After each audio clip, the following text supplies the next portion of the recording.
भगवान का एक शत्रु हुआ है। अच्छा, शत्रु बिना कारण के भी शत्रु हो सकते हैं। ये मत सोचिएगा कि हम किसी को सताएं या किसी को कष्ट दें तभी हमारे शत्रु हो।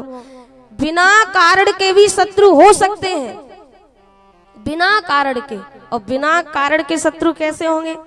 आप 4 मंजिल मकान खड़ा कर लो, 4 महीने के अंदर पूरा गांव शत्रु ना हो जाए तो कह देना। 1 साल के अंदर यदि आपका बेटा नौकरी पर चढ़ जाए तो आपका खुद का पड़ोसी भी शत्रु ना हो जाए तो कह देना। आज का इंसान इतना दुखी क्यों है? आज का मनुष्य इतना दुखी क्यों है? इंसान अपने दुख से दुखी नहीं है, इंसान अपने दुख से दुखी नहीं है, बल्कि दूसरे व्यक्ति के सुख को देख करके दुखी है। पड़ोसी अपने दुख से दुखी नहीं है, बल्कि पड़ोसी के सुख को देख करके दुखी है।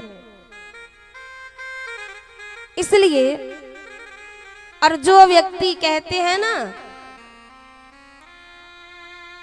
आप सभी ने भागवत कथा सुनी है, देवी भागवत कथा सुनी है।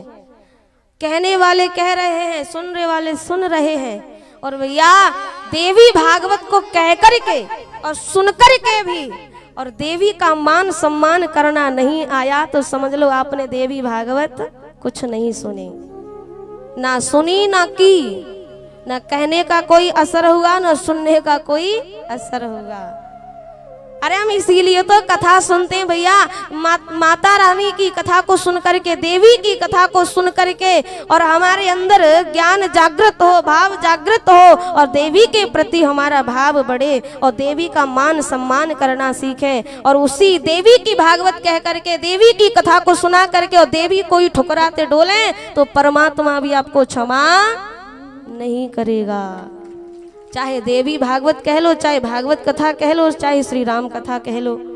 और जब तक महाराज अपने अंदर सुधार नहीं आएगा तो दूसरों में सुधार आने वाला, बोलो, आने वाला नहीं है। वो चाहे कोई भी हो, जैसी करनी वैसी भरनी, चाहे कथा व्यास हो, चाहे भागवत कथा कहने वाला व्यास हो, चाहे देवी भागवत कहने वाला व्यास हो, चाहे राम कथा कहने वाला व्यास हो, चाहे संत हो, चाहे गृहस्थी हो, विरक्ति हो, चाहे आप में से कोई हो, जैसी करनी वैसी, बोलो, जैसी करनी वैसी भरनी। क्योंकि महाराज हमारा ये जो कर्म होता है ना, आप जैसा कर्म करेंगे उसका फल तो मिलेगा ही। अवश्यमेव भोक्तव्यम कृतं कर्म शुभाशुभम न भुक्तं क्षीयते कर्म कल्पकोटि सतैरपि।